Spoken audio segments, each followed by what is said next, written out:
इते मां सभु अहम ख़बर शेयर करे रहिया आहियूं। ॾखण भरिसां ॻोठ अली मुराद सीलरो वटि निमशाख खे 30 फुट घारो पइजी वियो आहे। घारे सबबि ॻोठ मोहम्मद बख्श सीलरो ऐं दरिया ख़ान सीलरो में पाणी दाख़िल थी वियो। ॻोठाणा परेशान आहिनि।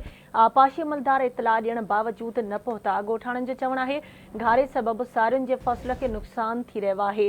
हिकु भेरो ॿीहर रवां खे आगाह कयूं पिया। ॾखण भरिसां ॻोठ अली मुराद सीलरो वटि निमशाख खे 30 फुट जो घारो पइजी वियो आहे।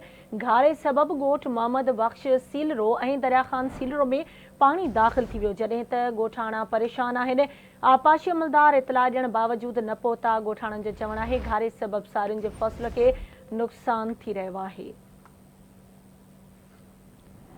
ॾखण भरिसां ॻोठ अली मुराद सीलरो वटि निमशाख खे 30 फुट घारो पइजी वियो। घारे सबबि ॻोठ मोहम्मद बख्श सीलरो ऐं दरिया ख़ान सीलरो में पाणी दाख़िल थी वियो आहे। ॻोठाणा परेशान आहिनि। आपाशी अमलदार इतला ॾियण बावजूद न पहुता।